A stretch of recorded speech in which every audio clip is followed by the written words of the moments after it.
예수께서 이르시되 손에 쟁기를 잡고 뒤를 돌아보는 자는 하나님의 나라에 합당하지 아니하리라 하시니라. 아멘. 빌립보서 3장 13절 그리고 14절에 있는 말씀입니다.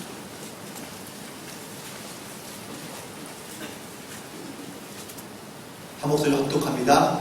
형제들아, 나는 아직 내가 작은 일로 여기지 아니하고 오직 한 일, 즉 뒤에 있는 것은 잊어버리고 앞에 있는 것을 잡으려고 표대를 향하여 그리스도 예수 안에서 하나님이 위에서 부르신 부름의 상을 위하여 달려간다. 아멘.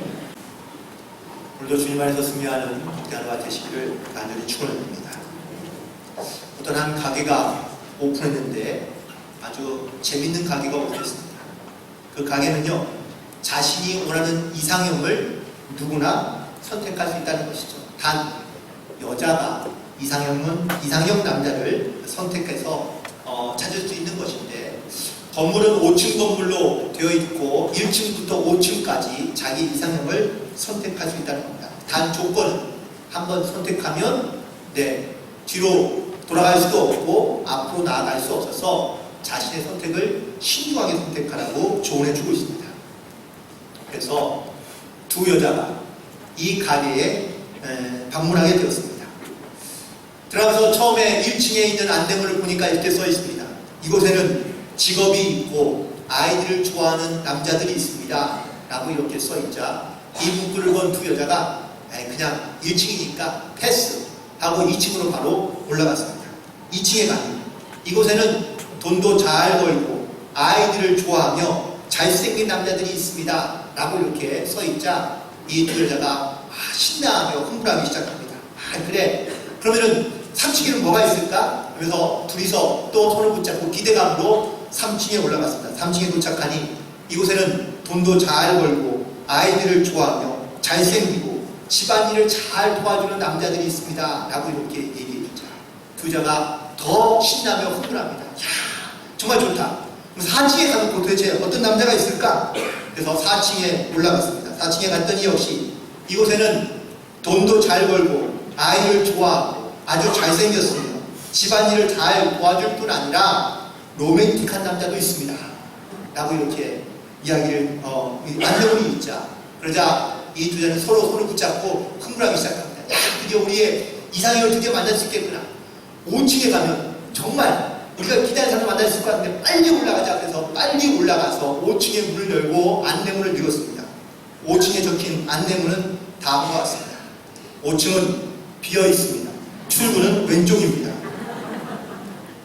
결국 큰 기대감과 혹은 또 욕심을 가지고 꼭대기까지 올라갔는데, 결국 꼭대기는 비어 있으니 너무 허탈하지 않을까라는 생각이 들기도 합니다. 우리는 대부분 다 자기의 선택 가운데, 물론 자기의 선택을 존중하거나 혹은 또 신뢰하며 살아가는 경우도 있지만, 우리가 선택을 하고 난 다음에 후회를 하는 경우도 상당히 많이 있습니다. 여러분 혹시 토끼와 거북이의 이야기 다 아시죠?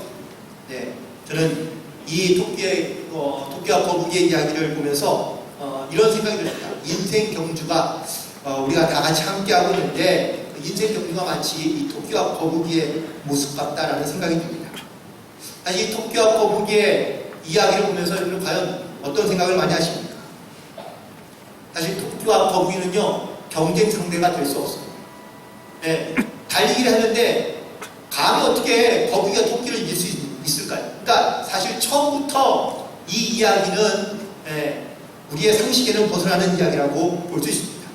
그렇다면 토끼와 거북이의 이 이야기는요, 그들의 둘만의 경주에 포커스가 맞춰져 있는 것은 아닙니다. 즉 누가 더 빠르냐, 누가 더 먼저 가느냐 라는 것이 사실은 이 이야기의 핵심은 아니라는 겁니다.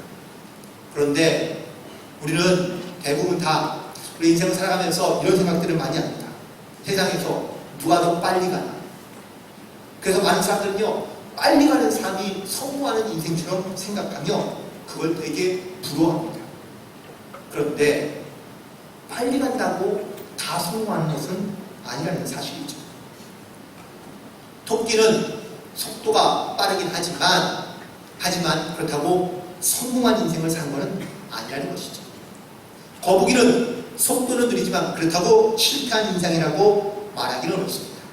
그렇다면 이 이야기의 핵심적인 문제는 과연 자기가 갖고 있는 자기만의 속도를 끝까지 잘 지키며 그리고 그를 유지할 수 있느냐라는 것이 더 중요한 문제이지 않을까라고 생각이 듭니다.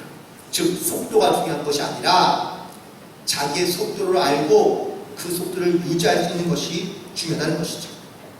사실 이 이야기의 결론을 보면서 우리는 토끼는 성실하지 못하고 거북이는 성실하다라고 이렇게 우리는 너무 극단적으로 결정하는 경우들이 분명히 있을 수 있습니다. 그런데 토끼가 성실하지 못한 게 아니라요, 저는 이렇게 생각합니다. 토끼와 거북이 나름대로 둘 다 성실하게 열심히 최선을 다해 뛰었습니다. 그런데 너무 실력차가 나니까 토끼는요, 가다가 뒤를 돌아보니 거북이가 오지 않자 여유를 부린 거죠. 아쉬운 것이 하나 있다면 토끼가 만약에 결승점을 통과하고 난 다음에 여유를 가졌다면 그렇다면 아무런 문제가 되지 않는데 결승점을 통과하지 않은 상태에서 스스로 너무 자만하고 교만하여 쉬거나 아니면 여유를 부린 것이 이것이 토끼의 실수라고 볼 수 있습니다. 결국 인생을 마라톤에 비유하는 그러한 분들이 많이 계시는데 여러분들 마라톤을 경기할 때 처음 시작점에서 단거리 선수처럼 막 뛰는 사람이 혹시 마라톤 경기에서 우승하는 걸 보셨습니까? 그렇게 뛰는 사람은요 꼭 중반 이후에 뒤처져서 결국 결승점에 먼저 들어오지 못하는 경우가 많은 것을 볼 수 있습니다. 마라톤 경기에서 가장 중요한 것은요 자기의 속도를 알고 그 속도를 끝까지 유지할 수 있는 사람이 이 마라톤 경기에서 우승하게 되는 것을 볼 수 있습니다. 결국 우리 다 인생의 경주를 하며 살아가고 있는데 지금 나의 속도를 잘 알고 그 속도를 잘 지키며 끝까지 그 속도를 유지할 수 있는 그런 사람들이 지혜로운 사람이고 또한 성실한 사람이며 혹은 또 성공할 수 있는 확률이 높다라는 이야기죠. 오늘 두 군데의 본문의 말씀을 통하여 함께 기도하며 고민해 보자 하는 것은 예수님께서 제자를 부르셨을 때에 하신 말씀인데요. 손에 쟁기를 들고 뒤를 돌아보는 자는 하나님의 나라에 합당하지 않다고 예수님께서 말씀해 주고 계십니다. 그런데 이 말씀을 이해하려면은 과연 그들이 갖고 혹은 손에 들고 있는 이 쟁기가 무엇이며 혹은 또 어떻게 쓰는 것인지 그 바른 사용법을 알 때에 우리가 조금 더 하나님의 나라에 가까이 들어갈 수 있을 것 같고요. 사도 바울도 역시 부르심의 흉대를 향하여 달려가고 있다고 고백하면서 그가 무엇을 얼마나 이루었는지 라는 것이 중요한 것이 아니라 어떻게 달려가고 있는지에 대해서 우리가 앞에 말씀해 주고 있는데 오늘 이 말씀을 통하여 하나님의 나라에 끝까지 전진함으로 나아갈 수 있는 그런 저와 여러분이 되기를 주님으로 간절히 축원을 드립니다. 오늘 특별히 본문에 있는 말씀을 통하여 제가 집중해 보고자 하는 것은 돌아보지 말라라는 예수님의 말씀입니다. 그런데 내가 무언가 뒤를 돌아본다는 것은 여전히 내가 미련이 남아있거나 아니면 아쉬움이 남아있기 때문이겠죠. 그런데 내 손에 무언가가 쥐어있는 것을 알고 있다면 이것이 우리가 무엇인지를 또 어떻게 사용하는지를 잘 알아야지만 이걸 귀하게 쓸 수 있을 것 같은데 과연 내 인생을 살아가는 나는 어떠한 재능과 혹은 어떠한 능력이 있느냐라는 것이 내 손에 들고 있는 쟁기라고 말할 수 있습니다. 사람마다 다 각자 갖고 있는 달란트가 있고요. 다 재능이 있습니다. 그런데 대부분의 많은 사람들이 내 재능이 뭔지 내 달란트가 무엇인지 잘 알지 못하고 그것을 사용하지 못하는 경우가 많습니다. 여러분 혹시 어떤 재능과 달란트를 갖고 계십니까? 각자 내가 과연 뭘 잘하고 있을까? 내가 뭘 잘할 수 있을까라는 것을 많이 고민해 보셨을 것 같습니다. 그런데 정말 이것이 내 달란트고 내 재능인지 그것을 우리는 많이 의심하게 되는 경우가 많지 않나요? 그렇다면 과연 내 은사는 어떻게 발견할 수 있거나 혹은 찾을 수 있을까? 이것에 대해서 두 심리학자가 연구하고 발표한 그러한 이론이 있는데 바로 조하리의 창이라는 이론입니다. 오늘 이 그림을 보시면 네 군데의 창이 보이시죠? 하나는 열린 창이 있고요, 숨겨진 창, 보이지 않는 창, 그리고 미지의 창이 있는데, 이 열려진 창이란 나도 알고 남도 알고 있는 나의 재능들을 말하는 겁니다. 그러니까 나도 알고 모든 사람이 알고 있는 그 재능은 아마 쉽게 알 수 있고 발견할 수 있는 것이겠죠. 두 번째 숨겨진 창은 나는 알고 있대 다른 사람들은 모르고 있는 나만이 알고 있는 나의 능력과 혹은 나의 어떠한 재능들을 말하는 것이고요. 세 번째 보이지 않는 창은 나는 모르고 남들이 나에 대해서 알고 있는 나의 재능과 나의 모습들을 말하고 있습니다. 마지막으로 미지의 창은 나도 모르고 남도 모르는 것들을 의미하고 있습니다. 자, 그렇다면 이 네 가지의 창을 볼 때에 나의 재능을 가장 쉽게 알 수 있고 발견할 수 있는 곳은 과연 어디일까요? 저는 열린 창이라고 봅니다. 나도 알고 남들도 나의 능력과 재능을 인정해 줄 수 있는 그것이 아마 우리가 발견하고 혹은 우리가 알 수 있는 가장 쉽게 발견할 수 있는 그러한 재능의 그러한 또한 혹은 능력과 모습의 그러한 공통점이 아닐까라고 생각합니다. 자, 그렇다면 내가 가지고 있는 이 재능을 잘 발견하고 그렇다면은 이 재능과 탤런트를 어떻게 사용하느냐라는 것이 중요한데, 과연 이 갖고 있는 재능을 통하여 우리는 과연 무엇을 할 것이며 혹은 또 무엇을 기대하고 있는지를 먼저 물어봐야 될 것 같습니다. 쟁기질을 한다는 것은 내 씨앗을 심기 위하여 땅을 갈아엎는 것을 의미하고 있습니다. 그런데 이 행위는요, 단순히 씨앗을 심거나 땅을 갈아엎는 것으로 끝나는 것이 아니라 그 땅에서 거두어들고 추수할 것을 기대하면서 사실은 땅을 갈아엎는 그런 의미를 갖고 있는 것이죠. 따라서 쟁기질을 할 때는요, 그래서 거기에 포커스를 집중해야 되고, 그리고 거기에서 다른 생각을 하지 않아야지만이 자기가 원하는 추수하는 그림을 그려갈 수 있다는 사실입니다. 그런데 내가 갖고 있는 이 쟁기, 내 손에 있는 이 쟁기가 무엇을 위한 것인지 또는 어떤 결과를 가져올지를 우리가 알지 못한다면 우리는 쟁기질을 하면서도 뒤를 돌아보거나 아니면 또 다른 생각을 할 수가 있다는 사실입니다. 누가복음 18장과 19장에 두 사람이 등장하는데 이 두 사람은 공통점이 있습니다. 그건 바로 돈이 많은 부자라는 겁니다. 그런데 한 부자는 정직하고 진실하게 살아가면서 많은 사람들에게 인정받는 부자이고요, 다른 부자는 다른 사람에게 욕을 먹고 손가락질을 당하는 부자입니다. 자, 이 두 사람이 예수를 만났습니다. 그리고 예수를 통하여 조언을 얻고요, 이 내가 가지고 있는 이 재능과 탤런트를, 물질을 어떻게 사용하면 좋을지에 대한 조언을 듣습니다. 그런데 맨 처음에 먼저 많은 사람에게 존경받고 혹은 또 인정받았던 그 부자는 예수의 말씀을 듣고 오히려 고민합니다. 왜? 물질이 많은데 이거를 예수의 말씀대로 사용하기가 이게 두려운 것이고요, 혹은 또 원치 않는 것이죠. 그래서 결국은 예수를 만나고 난 다음에 근심하며 돌아옵니다. 그런데 세상으로부터 많은 사람들로부터 손가락질 받았던 이 부자가요, 예수님의 말씀을 듣고 자기가 잘못 이 물질과 혹은 또 재능을 사용하고 있다는 것을 깨닫고 그가 예수님 앞에 이렇게 얘기합니다. 내 재산의 절반을 팔아서 가난한 사람에게 다 나누어주고, 내가 남에게 토색한 일, 즉 사기를 쳐서 내가 이득을 취한 것이 있으면 내가 4배를 갚겠습니다 라고 이렇게 결단하여 완전히 새로운 인생을 살게 되는 것을 볼 수 있습니다. 내가 가지고 있는 재능을 찾거나 발견하는 것도 중요하지만 이것을 어떻게 사용하느냐는 것은 더 중요한 문제입니다.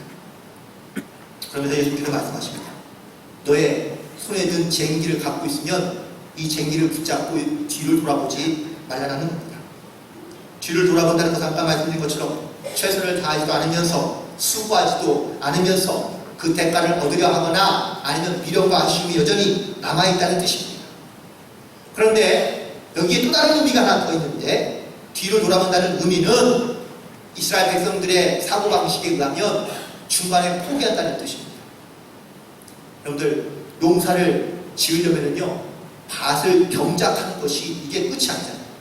이게 첫 시작이죠.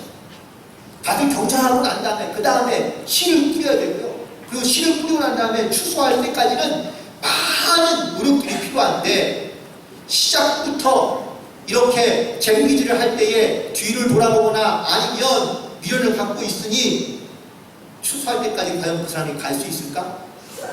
아니요, 그렇지 않다는 겁니다. 그래서 쟁기를 붙잡으면서 뒤를 돌아보는 사람은 중간에 포기한다는 그러한 생각과 혹은 또 그런 마음을 갖고 있는 사람이라고 이스라엘 백성들은 생각한다는 겁니다. 여러분들, 혹시 피할 수 없는 상황에 내가 맞닥뜨리게 된다면 과연 그때는 어떤 선택을 하시겠습니까? 많은 사람들이 어려움과 혹은 또 어떤 고난을 당하게 되면, 어떤 문제에 직면하게 되면, 그러면요, 무언가를 분명히 선택해야 됩니다. 앞으로 나아갈 것인지 아니면 뒤로 돌아갈 것인지를 선택하는 경우들이 많이 있는데, 많은 사람들이 앞으로 나아가기보다는 뒤로 돌아가는 것을 선택한다고 합니다. 왜 그럴까요? 앞으로 돌아가는 것이 훨씬 더 내가 익숙하고 편안하기 때문에 그렇습니다. 아직 두려움이 많거나 혹은 또 앞에 불안감이 크기 때문에 앞으로 전진하기보다는 뒤로 후퇴해서, 그래서 내 몸에 익숙하거나 혹은 또 내 습관에 편안한 익숙한 그 모습대로 살아가려고 하는 것이 대부분의 많은 사람들의 선택의 기준이고 이유라고 이야기합니다. 성경에서 어떠한 문제를 직면한 이스라엘 백성들이요, 과연 하나님의 말씀과 명령 가운데 어떠한 선택을 주로 했는지를 성경을 통해서 보신다면 대부분 다 과거로 돌아가려고 하는 그러한 습관들을 갖고 있는 것을 볼 수 있습니다. 그 가장 대표적인 이야기가 출애굽 이야기입니다. 모세를 통하여 이스라엘 백성들이 애굽에서 빠져나왔습니다. 이스라엘 백성들이 애굽에서 빠져나올 때는요, 이런 기대를 가졌겠죠. 야, 이제 새로운 세상이 열리고 이제 불행 끝, 행복 시작, 이제 내 삶은 정말 편안하겠다라고 생각했는데, 웬걸 애굽에서 나오니까 광야에서 40년을 살기 시작하는데 이게 고통이며 어려움입니다. 그래서 이스라엘 백성들이 모세를 원망하고 하나님을 원망할 때마다 하는 이야기가, 야, 차라리 우리가 애굽으로 돌아가는 게 훨씬 낫겠다, 과거로 돌아가는 게 훨씬 낫다라고 이렇게 얘기하며 앞으로 나아가거나 혹은 또 가나안 땅에 들어가는 것에 대해서 매우 부정적으로 말하거나 반응하고 있는 것을 볼 수 있습니다. 홍해를 만날 때에도 그들은 애굽으로 돌아가자고 얘기했고요, 먹을 것이 없고 마실 것이 없었을 때에도 그들은 애굽으로 돌아갈 것을 이야기합니다. 심지어 모세가 하나님의 말씀을 받으러 시내산에 올라갔을 때에도 그들 가운데 신이 없는 것을 원망하면서 그 스스로 우상을 만들었던 것을 볼 수 있습니다. 왜? 자꾸 과거로 돌아가려고 하는 이러한 회귀 본능 때문에 그런 겁니다. 하나님은 그때마다 이스라엘 백성들이 모세를 통하여 과거로 돌아가지 말고 계속 앞으로 전진할 것을 말씀하고 명령하십니다. 홍해를 만날 때 그래서 홍해를 갈라주시고 홍해를 건너가게 하시고요, 먹을 것이 없을 때는 만나와 메추라기를 주시고, 물이 없을 때는 반석에서 물이 솟아나게 하시고, 그리고 우상을 섬길 때는 하나님 편에 서는 자를 찾으시는 것을 볼 수 있습니다. 우리도 살아가면서 수많은 선택을 할 때가 많습니다. 그런데 대부분 다 어려움을 직면하거나 혹은 고난에 당하면 대부분 다 과거로 돌이키려 하는 그런 습관들을 우리는 너무나 자주 반복하는 경우가 많습니다. 그러면서 앞으로 나아가기를 주저하거나 전진하기를 두려워하는 그러한 모습을 가진 채 우리는 살아가거나 혹은 또 신앙생활을 하는 경우도 많이 있는 것을 보입니다.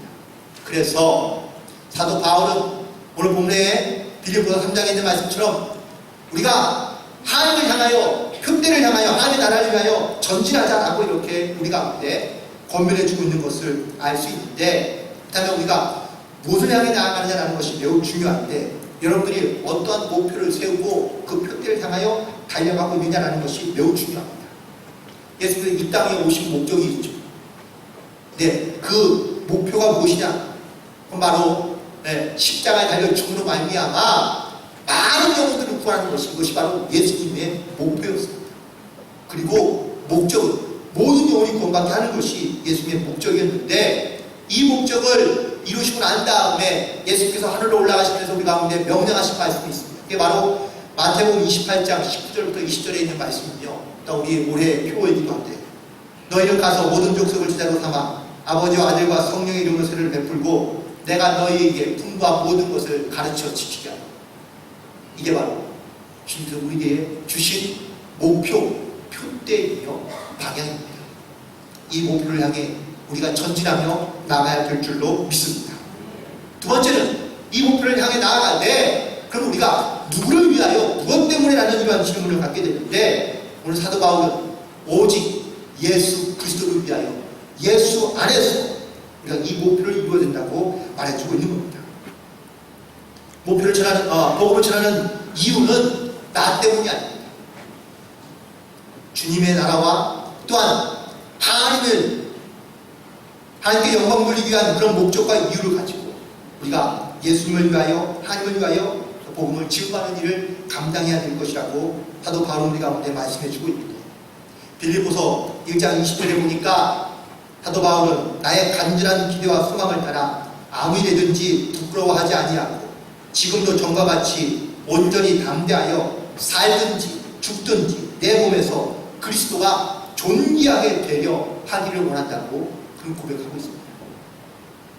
그래서 사도 바울은 자기 안에 있는 이 그리스도를 증거하는데, 자기가 어느 곳에 있든지 간에 일단 그것이 자기의 생명을 담보로 하든 아니면 자기의 고난과 고통을 담보로 하든 간에 어느 순간에 상관없이 그는 예수 그리스도를 증거하기 위하여, 오직 주의 나라를 위하여 살아가고 있는 것을 볼 수 있습니다.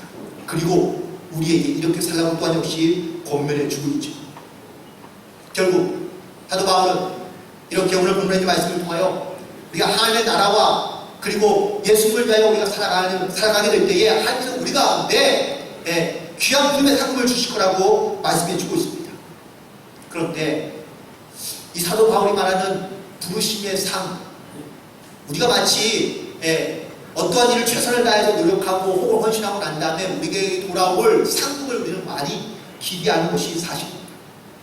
왜? 내 수고와 노력에 대한 대가로 받는 그러한 상급이 있다는 것을 우리가 믿기 때문이죠.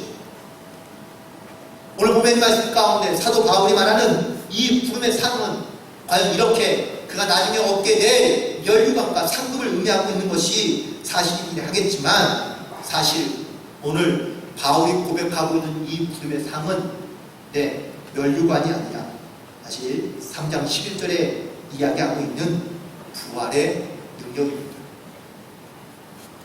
고린도전서 15장 14절부터 15절에 사도 바울이 이렇게 고백합니다. 그리스도께서 만일 다시 살아나지 못하셨으면 우리가 전파하는 것도 헛것이요 너희 믿음도 헛것이며 우리가 하나님의 거짓 증인으로 발견되리니 우리가 하나님이 그리스도를 다시 살렸다 증언하였습니다. 만일 죽은 자가 다시 살아나는 일이 없으면 하나님이 그리스도를 다시 살리지 아니하셨습니다. 바울은 확신 가운데 고백하는데, 만약에 예수님이 다시 살아나지 않았다면 내가 이렇게 복음을 전하는 거나 내가 예수를 증거하는 것이 다 헛된 것이라고 이야기하고 있습니다. 그만큼 바울에게 있어서 이 부활신앙은 매우 귀하고 소중한 겁니다. 내가 하나님 앞에 수고하고 헌신함으로 말미암아 내가 하나님에서 어떠한 상급을 받는 것을 기대하는 소망하는, 물론 그러한 마음도 있을 수 있겠지만 사실 바울은 이미 모든 상을 받았다는 겁니다. 부르심의 상, 내가 그 부활에, 주님의 부활에 동참하며 또한 그 부활에 지금도 살아가고 있다는 이 사실이 나의 믿음의 고백이며 내 신앙의 확증인 것을 선포하고 말하고 있기 때문에 그렇습니다. 여러분, 여러분의 신앙의 고백 가운데, 확증 가운데 이 부활의 확신을 가지고 살고 계십니까? 이 부활의 확신이 없으면, 확신이 없으면서 내가 전하거나 예수에 대하여 증거하거나 혹은 또 복음에 대하여 선포하는 모든 것들이 정말 하나님이 원하며 기뻐하는 일들과 또한 그런 목적과 방향 가운데 선포하고 있는 말씀인지를 반드시 돌이켜봐야 됩니다. 그리고 마지막, 바울은 우리 가운데 공면하기를 끝까지 달려갈 것을 말해주고 있습니다. 사람 달려가다가 보면은요, 때로는 지치기도 하고 혹은 또 멈출 수도 있습니다. 쉴 수도 있죠. 그런데 달리다가 자주 쉬기를 반복하면은요, 다시 일어나서 뛰기가 매우 어렵습니다. 신앙생활도 마찬가지입니다. 꾸준하게 지속적으로 신앙생활을 하면은 사실 물론 신앙생활이 물론 어렵고 힘들다고 말을 하지만 그래도 꾸준하게 하는 사람은 그래도 괜찮은데요. 신앙생활을 하다 말다 혹은 쉬었다가 다시 하기를 반복하게 되면 사실 신앙생활을 유지한다는 것은 더더욱 어렵습니다. 그래서 우리가 신앙생활을 쉬지 않고 끝까지 전진하며 나아가야 될 이유가 바로 여기에 있는 것입니다. 그러면서 오늘 본문에 있는 말씀에 우리 함께 다 읽지 않았지만 12절부터 13절부터 14절까지 있는 말씀을 본다면 오늘 우리가 이렇게 하나님의 말씀 가지고 전진할 때에 반드시 주의할 것이 몇 가지가 있는데 그 주의사항에 대해서 5가지를 이야기하고 있습니다. 첫 번째 주의사항은 바로 내가 모든 것을 다 얻은 것처럼 착각하지 말라는 겁니다. 내가 지금 최선을 다하며 열심히 달려가고 있지만 이것이 전부이지 여기가 끝이겠지 라고 이렇게 생각하는 것이 이것이 바로 우리의 착각이며 혹은 또 우리의 실수라는 것이죠. 또한 두 번째 주의사항은 다 이룬 것처럼 생각하지 말라는 겁니다. 내가 이만큼 하면 되지 않았나 이것을 만족하며 살아가는 것이 오히려 우리 가운데 이 주님의 나라와 뜻을 이루는데 오히려 또 걸림돌이 될 수 있다는 사실을 말씀해 주고 있습니다. 그래서 우리 이룬 것이 아니라 이루기 위하여 끝까지 달려가야 함을 말해주고 있습니다. 세 번째는 모든 것을 다 갖고 있는 것처럼 작은 것처럼 그렇게 여기지 말라라고 이렇게 말해주고 있습니다. 내가 하나를 이루고 하나를 잡았다고 이 모든 것이 다 작은 것이 아니라 끝까지 주의 말씀을 따라 명령을 따라 주의 은혜와 목적을 이룰 수 있는 그날까지 끊임없이 달려가야 되는 것을 말씀해 주고 있고요. 네 번째는 뒤에 있는 것은 잊어버리고 앞에 있는 것을 잡으려고 노력하며 나아가라고 말해주고 있습니다. 그래서 뒤를 돌아보지 않는 것이 필요하고 중요합니다. 물론 내가 선택하며 혹은 결단할 때마다 여전히 실수도 있고 아직도 부족함도 있는 것은 사실이긴 하겠지만 이 뒤에 있는 것은 잊어버리고 앞에 있는 걸 향하여 끊임없이 달려가도록 노력하는 것이 이것이 우리 가운데 매우 중요하다는 것을 말씀해 주고 있고요. 마지막으로 5번째는 빌립보 3장 16절에 사도 바울이 우리에게 말해주기를 어디까지 이르렀든지 그대로 유지하고 행동하라고 말해주고 있습니다.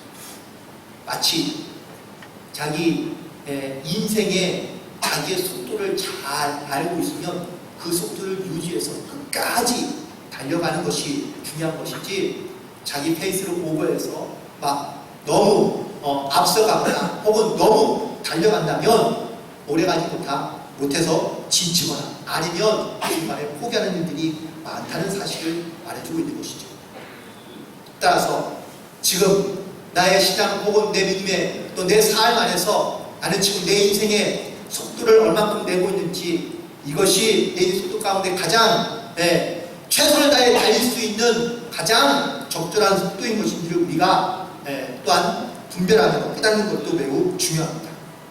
말씀을 정리해보면 살면서 많은 선택을 하지만 후회 없는 선택은 별로 없습니다. 잘해도 후회하는 경우도 있습니다. 더 잘할 거예요.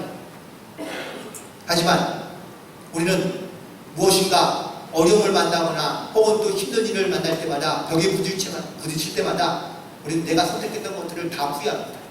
그리고 다시 과거로 돌려놓고 싶어 합니다. 그리고 진짜 과거로 돌아가서 살려고 합니다. 그런데 그래봤자 사실은 나에게는 유익이 되거나 혹은 또한 도움이 되는 것이 오히려 없습니다. 오히려 앞을 향해 전진하며 뒤를 돌아보지 말고 또한 자기의 최선을 다할 수 있는 그 최선의 노력만큼을 꾸준히 유지하며 앞으로 전진하며 나아가는 것이 매우 중요합니다. 하지만 내가 얼만큼 왔으며 어디만큼 왔는지 우리는 뒤를 돌아보는 경우가 많습니다. 그러다가 뒤를 돌아보다가 사실은 거기에 스스로 만족하거나 아니면 거기에서 멈춰선다면 우리 다시 일어나 앞으로 달려가기가 매우 어렵습니다.